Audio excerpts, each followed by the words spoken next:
I kind of feel that way with entrepreneurship where I'm like, this wasn't my choice. Like I wish I could be just content and happy at my 9 to 5 because this isn't an easy path. Do you know what I mean? Like it's not an easy Yes, yeah.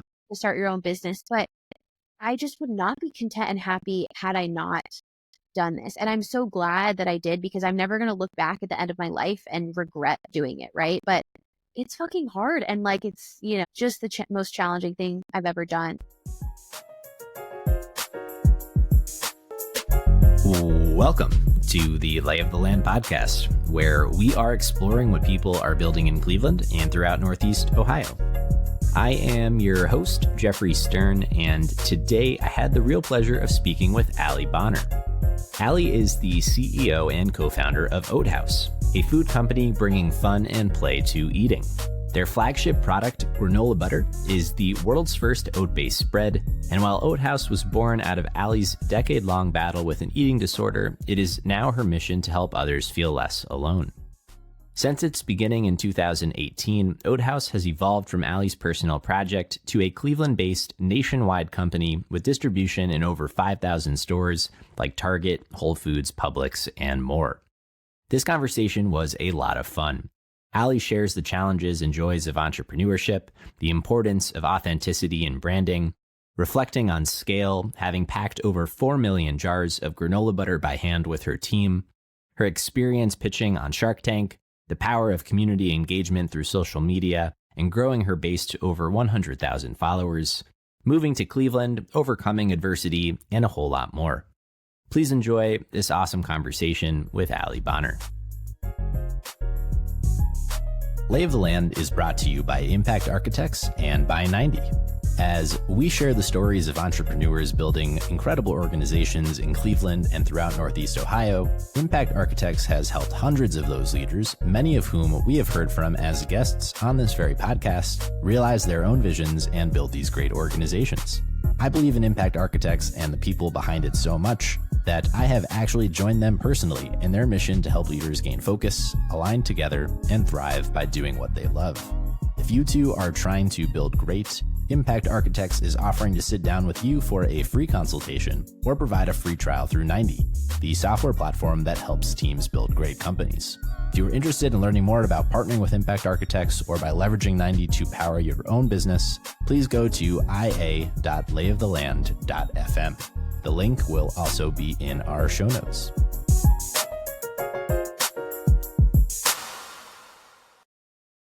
I'm always thinking about where the best place to start these conversations is. And what came to mind is the following. I was wondering, when you were younger and thinking through your professional aspirations, had you imagined that you would have started a granola butter company? Definitely not. Yeah, quite the opposite, actually. Well, I don't know. There's threads for sure if you look back, but not, I would say not recently.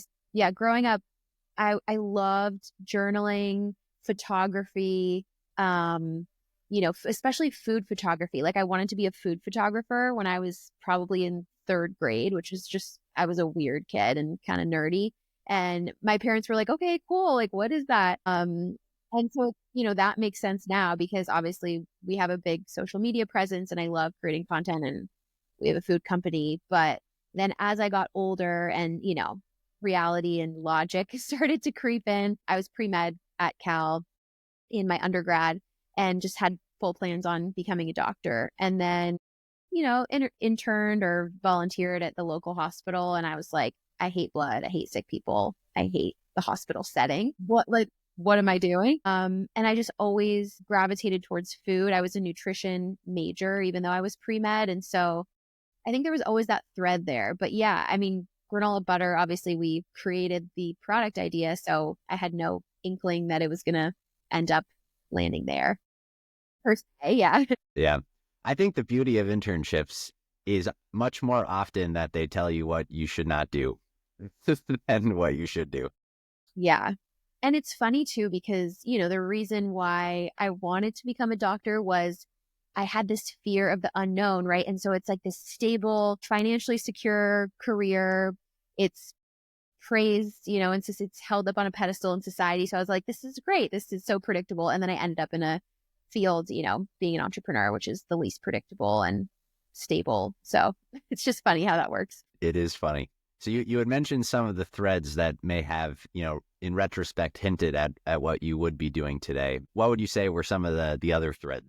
I think even just my love of journaling, like I always kept a journal, from the time I could write pretty much. I was just at my parents' house last week. We were talking about this before we started recording, but my mom was showing me just like boxes and boxes of my journals. And it was silly stuff like, oh, today it's soccer practice, blah, blah, blah. But I just always had this urge to share about my life. And so I think that translates to what I'm doing now because I'm just so authentic and transparent on social media. And it's not because that's what people are looking for or that's what's trendy. Like it truly is just, it's a compulsion almost. Like I'm the oversharer, there's always that one friend that's constantly oversharing. And yeah, maybe it's, a trauma response, probably my therapist would say or something. But yeah, it's just something that, I've never been someone who's private or kept to myself. It's like, if I'm going through something, I froze my eggs 2 years ago now, and I shared every single day, all the injections, how I was feeling, what my body was doing, like on my Instagram. And, I don't know, I felt like I wanted to share it because I wanted other people to not feel alone or other people who were considering going through it. So yeah, it's just always been kind of innate, but from an early age, I think. Yeah. Well, I always kind of like thinking about entrepreneurship as the realization or like manifestation of building the thing that is an expression of who you are. And you've already kind of outlined here that your entrepreneurial journey is a pretty personal one. How would you describe, business counterpart to what it is that you've experienced in your personal journey? Yeah, just, how we grew the business, or can you explain more? Yeah, your question. Yeah, like where it came from. Oat Haus as a representation of your experiences and who you are and how you've grown. Yeah, so it's a crazy product idea, right? And I think a lot of people have that same question of like, where did this come from? Like, why did you even think of this idea? I think going back to similar threads, I've always had just weird ideas in the kitchen. And I think, when I first started my food Instagram account, and I was kind of just making these like crazy, drippy, weird smoothies. For me, it was almost like an art form. Again, like going back to the food photography and the food styling. And so, yeah, it was just something that always called to me. But I think the idea for our product really came out of my eating disorder recovery. So I'm super, open about it online and offline. It's a huge reason why we do what we do. But when I was in recovery, I, started recovery probably 2016, 2017. And I had a hard time digesting nuts during that time. And I was reintroducing a lot of my fear foods that I had restricted for a time, peanut butter, almond butter. And as I started to reintroduce them, I just had a hard time digesting those products. And so I didn't have a nut allergy myself, but I needed just something kind of to substitute in. And I thought it was just going to be for a temporary time being. So I tried sunflower seed butter, soy nut butter, all these, nut-free spreads that were on the market. I was like, these taste terrible. Like, why are these the only options out there for people that have allergies or whatnot? And so personally and kind of selfishly, I just wanted to create something that tasted better and was nut-free. So it was right around the time when oat milk, was coming on the scene, 2016, 2017. And I just had this epiphany that if you could create a milk out of oats, you could probably create a spread out of oats. And that's where the initial idea came from. And, started playing around in my tiny San Francisco kitchen using Vitamix and like throwing Trader Joe's granola in there. And it was just terrible. The result was not sellable by any means, but I was so determined to make this a reality and, make this happen. And so I enlisted our third co-founder, Ari, who worked at Michelin star restaurants as a chef, and he was living in Paris at the time. And I, first thought maybe I would just kind of contract with him and have him come on as a consultant. And he was so burned out in the fine dining space and, was overworked and underpaid. And so he actually came on as our third co-founder and created the recipe we use today, which is really incredible. So it's really been a joint effort. And then my third co-founder, Eric, who's my fiance, he's an engineer, we self-manufacture. So he kind of does all the operations, and he built our website and finances and all the things that make a business run. So we all bring a very special role to the table, but that's where the initial idea came from. And so because it started out of my eating disorder recovery, our goal has always really been to make food fun and playful and light, because I think especially in the better for you food space, there's a lot of this messaging around like, don't eat this, don't eat that. And I spent, I struggled with an eating disorder for over a decade. And I just spent like so many years being so terrified of food and kind of living in this prison of all these food rules that I'd created for myself. And so I understand from a first person's perspective, like, is no way to live, and food is not meant to be stressful. It's not meant to be rigid. It's supposed to be something you share with loved ones, you celebrate with, cheer yourself up with. Like, it's inherently very emotional and cultural and political and all the things. And so I think just going back to basics of like, why do we eat food? Because number one, it tastes good. So taste is our first and foremost number one priority. And then secondly, our product is allergen free, but it's not from a place of like, don't eat gluten, don't eat sugar, all these things. It's like our product is accessible no matter what your dietary restrictions are or your allergies are. You can eat this and it will bring a little bit of joy to your day. At what point in throwing the oats into the Vitamix, do you take it from, personal experimentation to thinking about, could we actually create a business, and like the entrepreneurial leap kind of embedded in that? Right. Yeah. I know it is a huge leap, especially because at the time, I guess a little more context, I have raging ADHD. So I always I'm a really bad storyteller. I like tend to jump around, depending on the person asking. But yeah, at the time, Eric and I were living in San Francisco. We had great paying jobs working in tech, and we had, a great life in San Francisco and lots of friends. And there was really no reason why on paper we would have left our full-time jobs. But, Eric was working for a big consulting firm. I was working for a health tech startup, very well funded. Even though, on paper, everything seemed great, we just both felt this desire to do something of our own. And we've always both been really entrepreneurial. We actually had a few other company ideas before this one we were going to start. And we knew that we were young enough, we didn't have kids yet. We didn't have many responsibilities.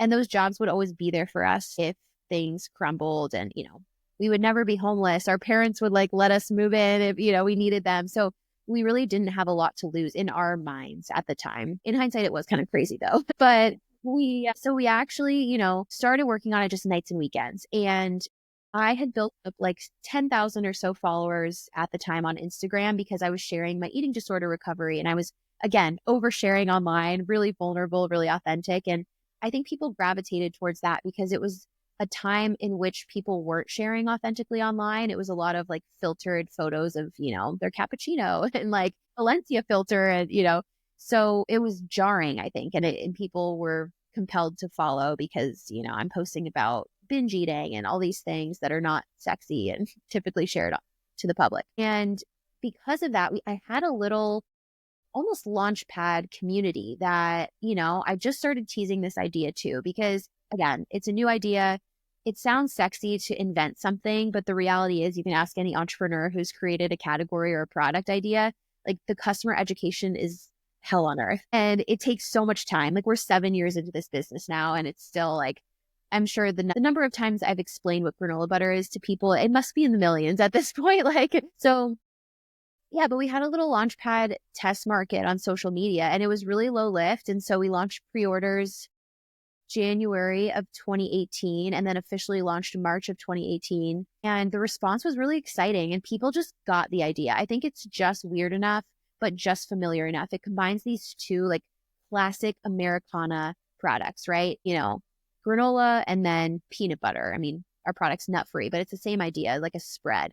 And so I think granola butter, it was like new enough, but familiar enough that people actually did understand the idea. And so we started producing in a commissary kitchen in San Diego. Eric and I would fly down every single weekend and make a batch and then fly back Sunday night or early Monday morning and go to work at our tech jobs. We did nights and weekends for about a year until we got into Whole Foods, just one region. And then we were like, we can't do this. We can't, like, we're not doing either job well.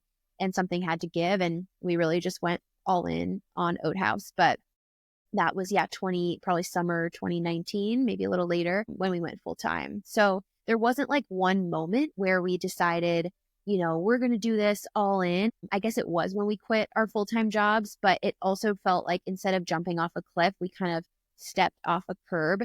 And I know people do things different ways. I personally didn't feel comfortable just jumping off a cliff as soon as I had this product idea and leaving my full-time job because number one, living in San Francisco is insanely expensive. And I didn't want to be, financially like shit out of luck. But number two, I find my best work and my best creativity comes when I'm not stressed financially. And so having that little bit of a cushion and allowing us to save money for about a year before we left, I think really did help us in hindsight.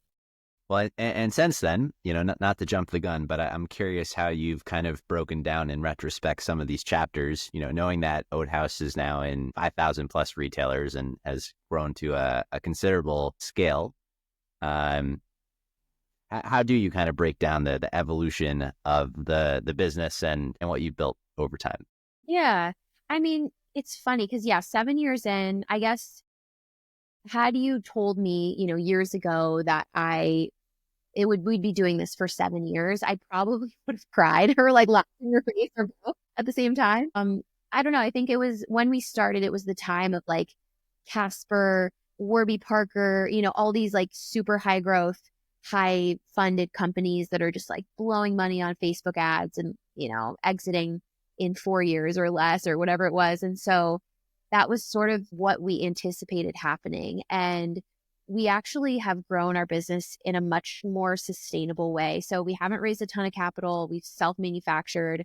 Obviously, food is so different than the tech world that we both came from, for better or for worse. But yeah, it's taken longer than expected. But I think we've also, in a weird way, done the right thing because we've just built such strong business fundamentals and, we built a sustainable business. And it's funny because a lot of investors we reached out to in the early days, they were like, oh, you guys, you have to grow, 10 times as fast and burn all this cash.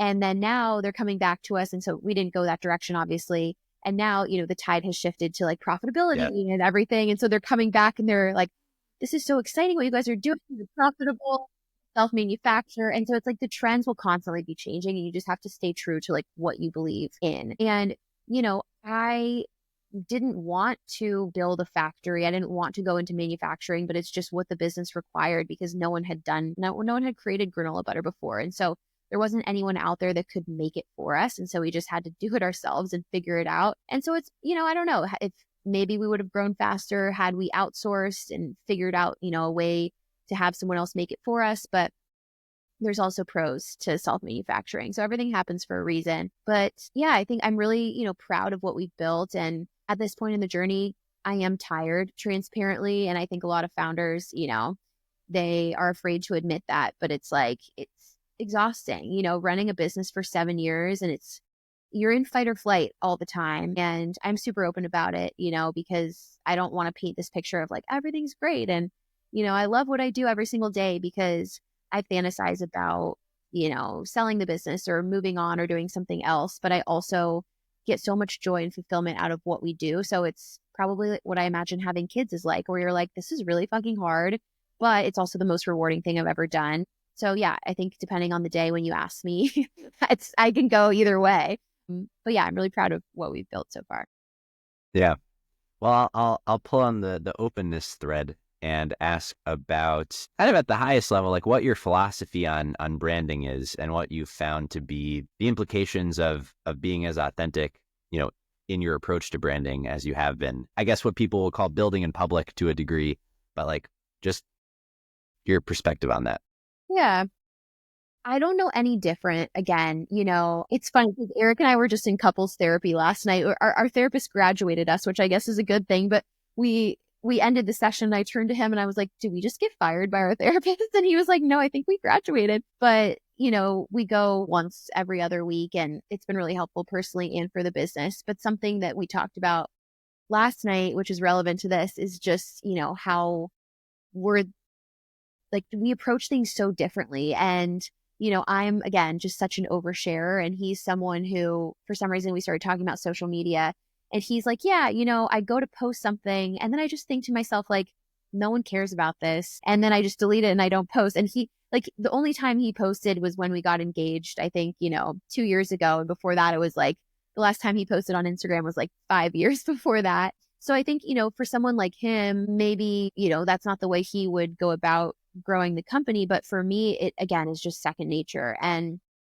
there's no part of me that feels like, oh, I'm building in public in, a way that's strategic, or, I'm doing this because you're supposed to. It's how I operate. It's in my DNA is, if I'm going through something, I'm going to share about it on social media. And yeah, I think what's been great about that is it's given our community, our customers, our audience, whatever you want to call them, it makes them feel along for the ride. It makes them feel, especially for the people who have been with us since day one, like they feel, bought in. They feel like I am a part of this team, even though I don't work for them. Like I know what's going on. They feel like they're friends with us. And I just followed a lot of brands before I started this company on social media. And I was like, I don't know anything about you guys. Like you're trying to sell me your product. I don't know what's going on behind the scenes. Like how do you make the products? Where do you source your ingredients? Like, who are you people? And I think there's something really nice about brands that just humanize themselves. And again, it's like not in a PR strategic way, but just like you feel connected to those brands and they're not these faceless organizations. And admittedly, it has been harder as we've grown to continue to do that because I'm just busier. And it's actually a goal of mine in 2025 to post more on social media, like on our brand, either Instagram story, feed posts, because all of a sudden I'm out delegating out all these things and my face, and what got us to where we are now, I'm not doing that anymore really. And so, and we're becoming one of those like faceless organizations. And I'm like, whoa. So I can see how it can happen, the bigger you get, but I think it is really important. And maybe it's not the founder, if say you're camera shy, but having someone from the company be either like a representative or just showing different faces of what's going on behind the scenes, because people crave that. And like humans connect with humans, they don't connect with venture-backed faceless organizations. Yeah, I think it's just like who we are. And, there's no real strategy behind it, but it has worked, I think, to our benefit because people just feel connected. Yeah. Well, I think when it comes from a place of authenticity, it just resonates more than it does otherwise. I mean, it's quite obvious when the reverse is true, like how uncomfortable it can be when it, and I don't know that I fully grasped until recently, how serious of a business implication it has, the whole kind of influencer marketing and how like as a acquisition channel, it can, really drive businesses at a scale that I don't know that everyone outside of the social media world understands yet. Influencer is powerful. I feel like it's interesting. It's changed a lot though, I remember when we first launched, we would have, an influencer post about us and it's like crazy sales. Like you could measure the impact immediately when one person shared about you. And I think it's just more saturated now and consumers are smarter. They know all these influencers are somehow being paid by these brands. And so I think as a business, transparently, it's gotten harder. So we've actually done more like collab flavors with influencers. So we just did our Blue Monster flavor with Matt Peterson. And, we paid him obviously to do the collab with us, but it's not just like, oh, we're paying this influencer for one Instagram story that disappears in 24 hours. It's, we're going to fly him to Cleveland. He's going to meet the team. We're going to, do a photo shoot there. We're going to get content of him in our facility. Like it's just more deep. I think the deeper partnerships have been really successful as social media has evolved because then, he ended up sharing about us probably 20 times during the partnership. And, so yeah, I think you just have to evolve with all these platforms. And I mentioned this before we started recording, but like with TikTok, they say is dying January 19th or, getting banned. Yes. I'm not scared of it. Like everyone's freaking out. And it's like, I think when things like this happen, it's great because either it's going to evolve into something else or, Instagram will get stronger. Like it's just, you have to pivot and roll with the punches always. Yeah. So what was the path to Cleveland? Yes, great question. The path to Cleveland was a long and winding one. We started I'm originally from San Diego, as is Ari, my other co-founder. And then Eric is from Santa Barbara. So 3 California kids. How we ended up in Cleveland, we started, our facility was in San Diego, got way too expensive. We had like 2,000 square feet there, bleeding money. And then, we needed a bigger space. So we found 11,000 square feet in Philadelphia. And we were in Philly for 3 years, had a great experience there. And then, we got into Target, our business was growing and we needed more space. And we were open to move anywhere. We looked at Dallas, we looked at St. Louis. There's not a lot of food grade manufacturing facilities in the US. That's something I didn't know before I started this company. I thought like there's warehouses everywhere, but especially with, the type of operations we're doing, we needed like very specific details. And typically they're in small towns in the middle of nowhere with a population of like 2,000 people. So that wasn't going to fly. Like, we're pretty flexible. I'll move to Cleveland. I didn't know anyone here, but I'm not going to move to like a tiny town in the middle of Nebraska. Sorry for anyone who lives in a tiny town in Nebraska, just not for me personally. But, we visited Cleveland last August and it was perfect weather, classic summer. It always is. I know. Yeah. The lake was sparkling. I was like, oh my God, this looks like San Diego. This is amazing. So we signed on the spot and yeah, we've been here for a little over a year.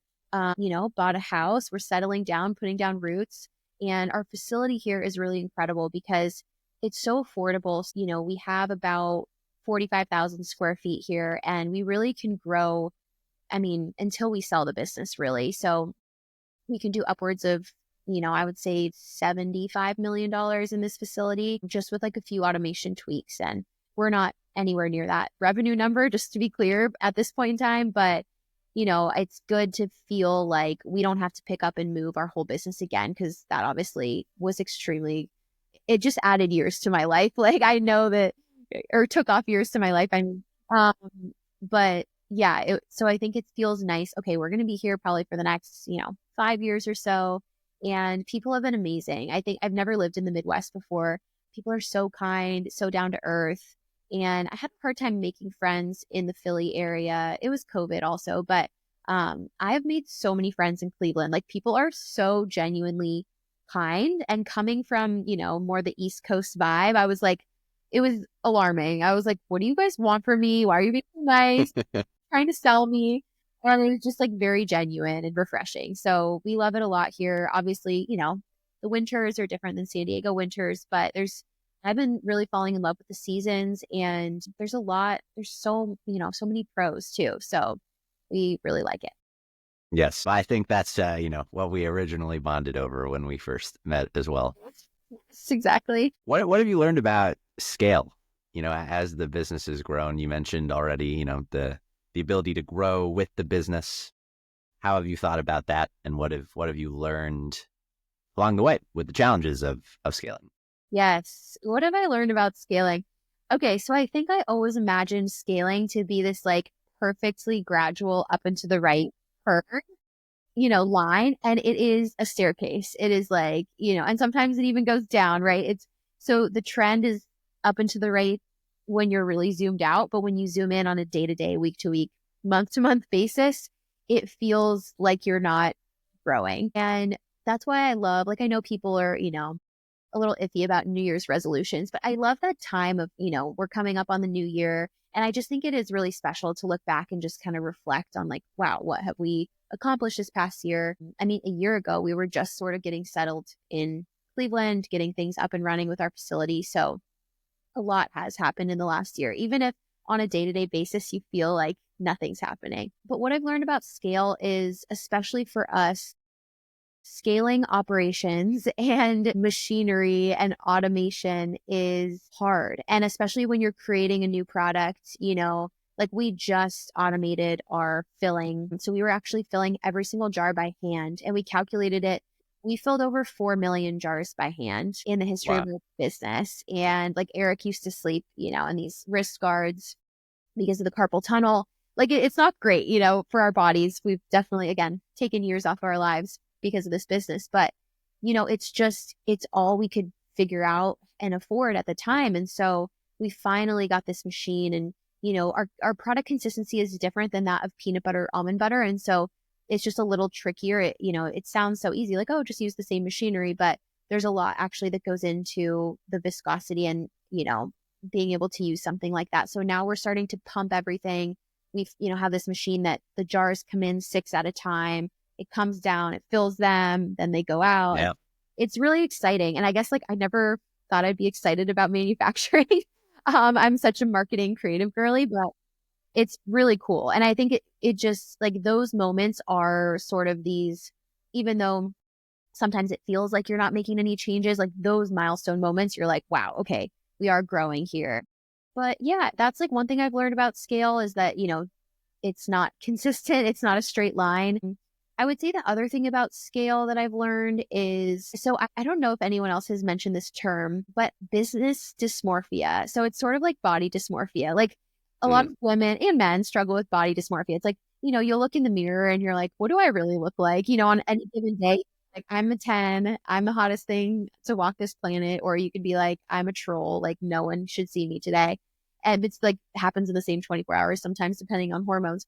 But sometimes I feel like I have business dysmorphia where, people will tell me like, oh, you guys are killing it. Oh my gosh, you're growing so much. And it's like, sometimes you're in the business, you're swimming in that water and you're just, are we doing well? Are we not doing well? Like, are we growing quickly enough? Are we scaling quickly enough? So that's something else I've learned about scale is, you just like, I don't know, you never know how you're doing, I guess. And so again, I like looking back and zooming out because that really helps with perspective, because sometimes you can be too zoomed in and you just feel like, what is the point of all this? And why am I stressing myself out every day? Like what's happening? Yeah. Yeah. Well, I'll ask you then, like what is the point of all this and why are you doing it every day? Like, what are you hoping to accomplish and what is the impact you're hoping to drive? What is success? How do you think about what success means in the context of what you're doing? Good segue. I teed you up for that one. Yeah. Why are we doing all this? For me, so I think, again, speaking about, founders, and we all are so different and have different strengths. We also are driven by different things, which I think is really interesting. So Eric is really competitive. He's competitive with himself mostly. Ari is like a tastemaker. He's a creative. He loves to, like, it's his food is his love language. Like he loves to create and make things for other people. He also does ceramics and he plays music. And I think that for him is kind of what lights him up. For me, I love a wow. Like my first word when I was a baby was wow. Like I just love a wow moment. I love like creating, something new and innovative and just shaking things up like that really fulfills me. And so, and also helping other people. Like I, going through what I went through, I think I just felt so alone. Like the eating disorder wasn't the hardest part of what happened during those 10 years. It was feeling like I was the only one who was going through it and I had no one to talk to. And, it's not something you want to just like start chatting about with your barista.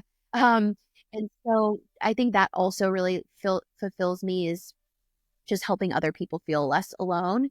But those are the things that keep me going. Like it's not necessarily, as we've kind of climbed, I guess, the ladder, so to speak, and gotten into Target, gotten on Shark Tank, like all these kind of bucket list things, I expected more fulfillment out of them. I expected to feel better than I did when they actually happened. And so I think what I'm realizing 7 years in is like, girl bossing so hard and like, checking these things off my list and what society tells you is going to fulfill you, like actually does not fulfill me. And I also noticed that because I was delegating out a lot of the things that fulfilled me, right? So I used to answer all of our Instagram DMs and people would message me like photos of their baby eating granola butter and being like, so has so many allergies. Like this is the only food they can eat that brings them joy.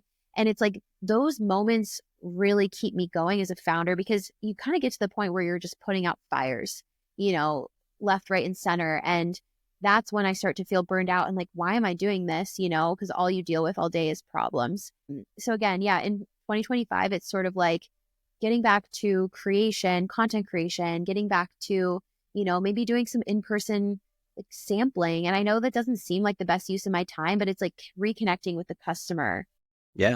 So I think sometimes founders, we lose sight of that because obviously, we're just trying to keep the business alive and we don't have a lot of free time, and we're just trying to grow this thing. And so we don't stop and think like, what is my why? Like, why am I doing this? It's just like, all right, wake up another day, keep grinding, keep going. But yeah, I think that really has helped me because I have gone through so many moments of burnout in this business. I mean, pretty much I would say every 6 months, like, I can't do this. I cannot do another day of this business. And then, a month later, I'm like, I have the best job in the world. So yeah, it's definitely a roller coaster. But going back to your why, I don't know, helps in those darker moments. Yeah, it certainly does. To ground it, oriented in that. What was the experience of Shark Tank?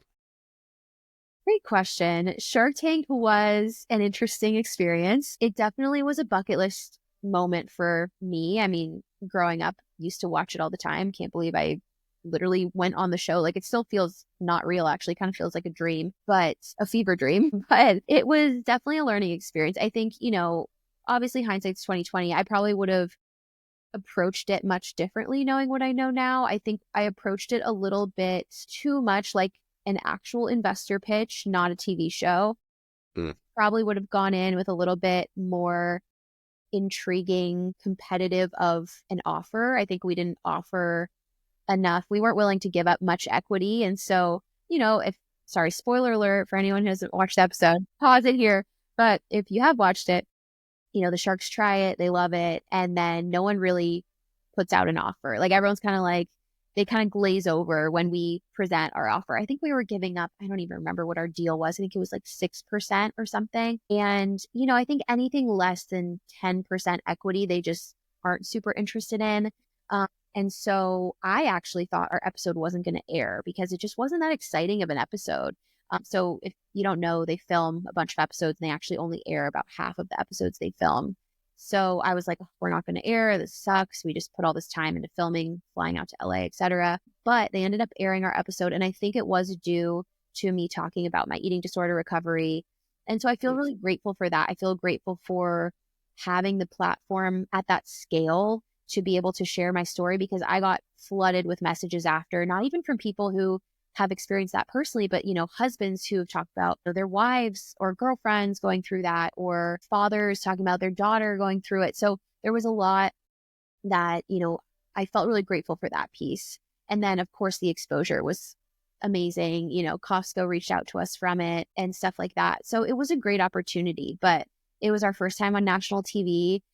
Even though I am somewhat in the public eye and sort of the face of the brand, I have a thin skin and I'm sensitive and I'm human. And, yeah, it's hard to see, like, we filmed for, an hour and they end up kind of editing you down to, I want to say like 8 minutes was our episode. And yeah, there's just certain things you don't see the final edit until it's live on national TV. And of course there's like Reddit threads, just tearing you apart. And so that part is hard, but I think overall it was a positive experience. And I don't think it's make or break if people are considering doing it for their business, like revenue wise. It was for us similar to like a new flavor launch revenue wise. I know people have different experiences, and I'm sure if we got a deal, maybe it would have been more revenue. But I think there's certain people that hold it to a high regard, like certain retail buyers for some reason. And yeah.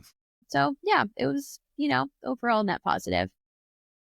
What that made me think of for some reason was in my own journey, I've been rejected hundreds of times over, mostly on the investment side of things. What I was selling ultimately was to an enterprise, and there's no like good proxy for the face of a brand, an enterprise. Right. And I'm curious, how you deal with what I imagine is probably a similar level of rejection over the course of this business, where you personally are so, you are the face of the brand. Yes. It's so hard. I mean, from, early days, I was doing back-to-back demos at Whole Foods. I was doing 8 hours of demos, like day after day after day, just customers. They don't expect the founder of the company to be the one doing the demo. Like, I'll admit, to give them a little credit. But I mean, people are savage, right? And just, it was like a knife, like twisting the knife, and I'm like standing right there and they just like spitting it out or just saying, this is disgusting. Like, oh, what is this? And of course it's the minority. Like our product isn't, sauerkraut or something that's particularly polarizing. It's like oats and maple syrup and spices. Like it's pretty delicious, just, objectively. But you remember, like, that's what stands out to you is the ones that are, negative. And so like from that to pitching our product to, all these old white men investors and telling them about my eating disorder recovery and just seeing them like shut down or shift uncomfortably or glaze over or all of the above. And then, just having no emotional connection and just kind of saying like, this is a dumb idea or we're not interested. It's hard. Like, and it's, of course, my skin has gotten thicker over the years. And I've been able to separate myself and not tie all of my self-worth to the product or our company, especially lately. I would say in the last year, I've really started to intentionally distance myself just emotionally from the business, and for better or for worse. But yeah, it never gets easier. I think it's like, I've spent the last 7 years like pouring my life and my passion and everything into this brand. So it's hard because you want to stay plugged in, so it's like reading customer reviews, reading customer emails, like seeing what people are saying about the product, but having the wherewithal and, having the emotional regulation to be able to logically distance yourself and say, okay, here is what is valuable feedback. And here is maybe someone who is emotionally charged and struggling with things in their personal life and they're taking it out on me. I don't know. So yeah, it's tough and I don't have the answer, but I just want to also, validate, it's something that I struggle with and it has gotten easier over the years slightly, but we hired an amazing customer service manager, Jessica, who handles most of that. And I actually do, for my own mental health, I don't read a lot of the customer emails. And she kind of sends me like a summary every week of, here's what's actually important, because I think some people can handle it. Like I remember hearing the founder of Cauliflower, like the cauliflower crust pizza brand. They're massive, but I remember hearing an interview with her and she's like, I read to this day. I mean, I think they're doing like hundreds of millions of dollars in revenue. She's like, I read every single customer email that comes through. And I'm like, love that for you. Could not be me. I mean, my mental health, I would be like in a psychiatric ward. Like that could not be me, but some people can. So I think it's just knowing your tolerance and your mental fortitude. Yes. Well, you mentioned the team and how it's grown over time. What have you learned about managing a team and people and bringing them into the fold of your company? Such a good question. I think that people management is the hardest part, period. And what's tough as a founder is I had never really managed people before as a first-time founder, right? It's like I came from a tech company, but I started this business, I'm recently 32. I started this business when I was 25. Like I was an entry-level marketing associate before. Like I wasn't managing anyone except maybe the intern. So, I don't have management experience and, I'm just doing the best I can. And, suddenly we have a little over 32 employees now. That's 32 livelihoods. That's 32 people with families and, own personal issues and goals and aspirations. And I'm someone who is like, I feel very, very deeply. I guess they call it like an empath, but I'm always worried about other people's, I'm always taking into account other people's emotions and feelings and thoughts. And that can be really draining. And so that's been the hardest part for me personally. And especially, when you care so deeply about other people and your business and you pretty quickly realize that especially in, the manual labor space, there are a lot of people that don't give two shits and it's just a job and they're just clocking in, So there's been like a big learning curve there, but I think it's also really helped me. I was a huge people pleaser when I started this business and I consider myself a recovering people pleaser now. And I don't think you can be a people pleaser and grow a successful business because, there's a way that you can deliver hard news in a kind, gentle way, of course. It's really, I've just grown. I think being an entrepreneur is a self-growth journey, like not to make it just about, about me, but that definitely, for me, that's been a huge growth process is learning how to manage other people and learning more about myself. But I think, something that's really helped me is having a really tight unit with my other co-founders. So, Eric and Yeah. Ari, like, even though we've been doing this business for 7 years and Eric is, my fiance, it just works. We figured out a way. I think having like our trio is really helpful because it's never like me against anyone else. It's, there's a triangle. So there's always sort of like a mediator, and Yeah. we never like gang up on one another. It's never two against one. But I think no matter what happens, like we've been through some crazy shit. We've had some insane experiences with employees and, stuff that I could fill a book with, and people would be like, whoa, like this is like, it would be an insane Netflix documentary. And, we always have our back at the end of the day. Like it's us three. We started this business. We have been through hell and back growing this thing. And so I think like that really I could never be a solo founder. Like that would just, for me, I think would be the hardest thing. And so like so much to anyone out there who's a solo founder, so having a good, and maybe if you are having like a board of advisors or, mentors or something who is sort of like your tight circle, but it's like, us three, this tight circle, and no one can, break it or get in. And that's really helped. But yeah, I think the people management side is hard. I try to learn as much as possible and have great mentors and be, a conscious leader. But it definitely is probably the hardest part of running a business for me. I think it's just one of the hardest parts of running a business. Yeah. At the beginning of our conversation, I think you had hinted at this idea that had you known what you know now, you may not have done what you have done. Yeah. So I would like to understand like what you know now, and Yeah. Like what if you would have not in the sense of like regrets, but what do you know now? What comes to mind when I ask that question? I know. Oh my gosh. I don't even know where to begin. Sadly, I'm more cynical now. Sadly, like I don't want to be a downer, but I'm just realistic, right? Like I just don't want to paint. Yeah. And I think a lot of people listening are either probably founders or entrepreneurs themselves. So it's like they get it. I think when we started the business, I've always been a very optimistic glass half full person. And I still am to this day. But also what led us to start the business was all three of us were extremely naive. And I don't think we would have started the business had we not been naive. And it actually really worked to our benefit because none of us had worked in CPG. So, Ari was in the food industry, but it was restaurants and fine dining. And there was a lot that actually helped us because of that. Because, say, for example, when we got into Whole Foods, I didn't know that there was brokers that you were supposed to use. So I just started guessing the Whole Foods buyer email and like plug and played, first initial dot last name at wholefoods.com until I didn't get a bounce back, and just like reached out to her directly, sent her samples. She sent the new item form and I got the new item form, and I'm like, I have no idea how to fill this out, but I'm going to figure it out. So I think we did kind of like save a lot of money, cut a lot of corners by sort of just not really knowing and feeling our way through in the beginning. And I think knowing what I know now, yeah, there's nothing I regret. There's nothing I would have done differently because obviously I learned a hell of a lot. But Yeah. I think I just poured so much of myself into the business, and I lost a lot of friendships.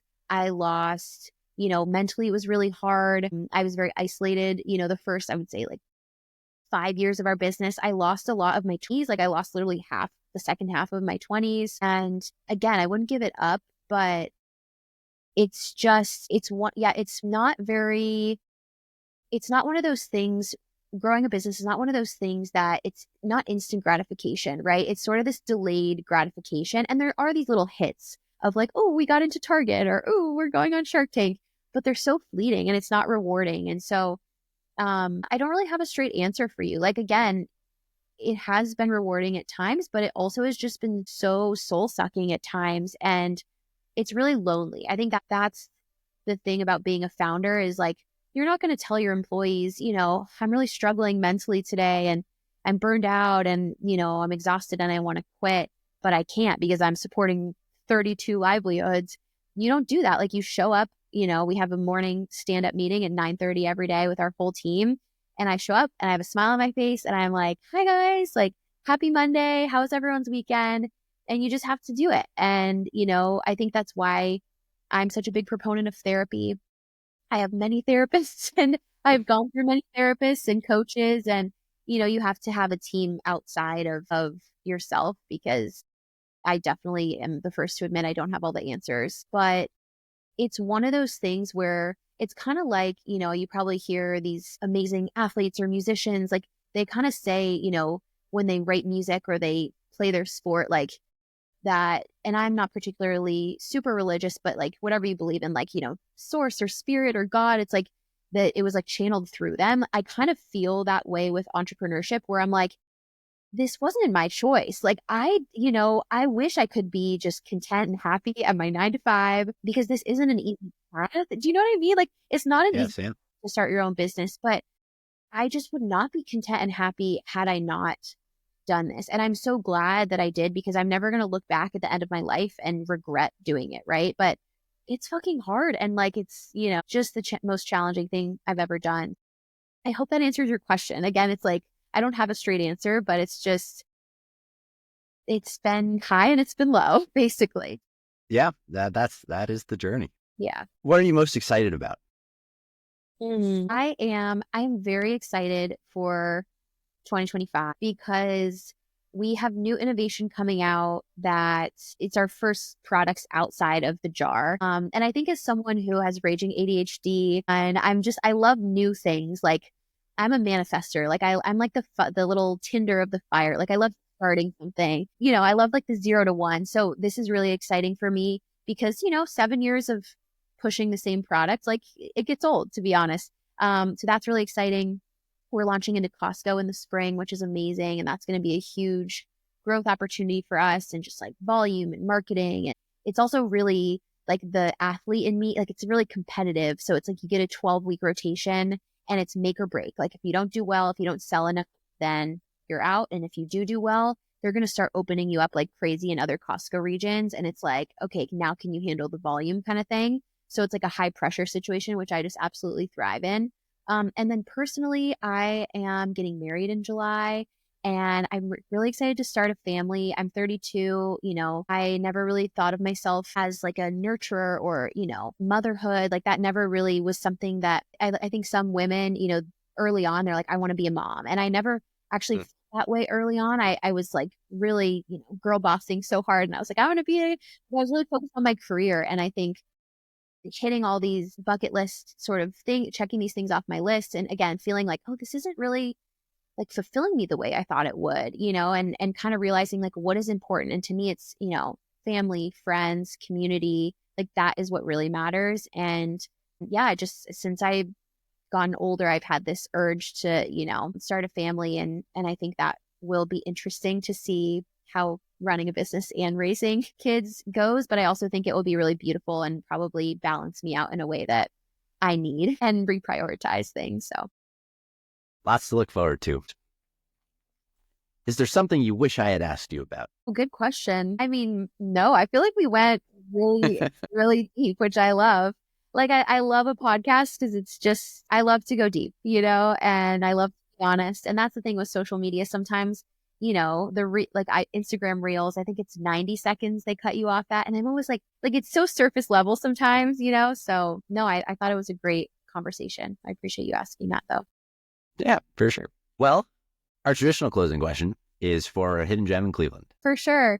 Hidden gem. I know most people probably do restaurants. I am going to shout out my personal trainer, Brandon. I just went this morning actually, but he does semi-private group training. So I actually have met most of my friends in Cleveland through this class, and I just go twice a week. And it's like, it's so amazing because it's, between anywhere from like, I've been the only one in the class sometimes. So it's like true private, personal training. Yeah. 6 people in a class. So it's really small group strength training.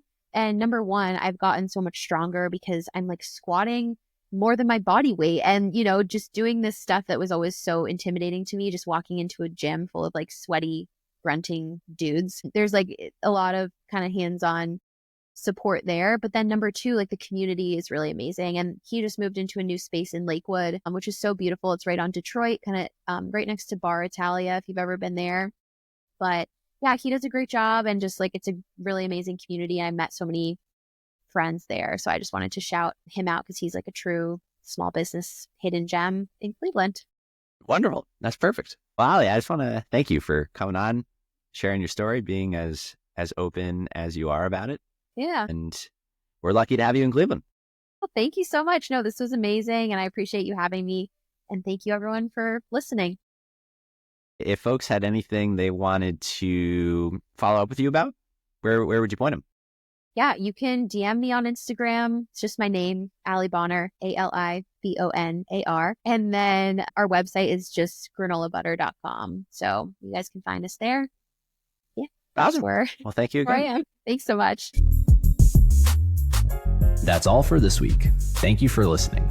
We'd love to hear your thoughts on today's show. So if you have any feedback, please send over an email to jeffrey@layoftheland.fm or find us on Twitter @podlayoftheland or @sternhefe, JEFE. If you or someone you know would make a good guest for our show, please reach out as well and let us know.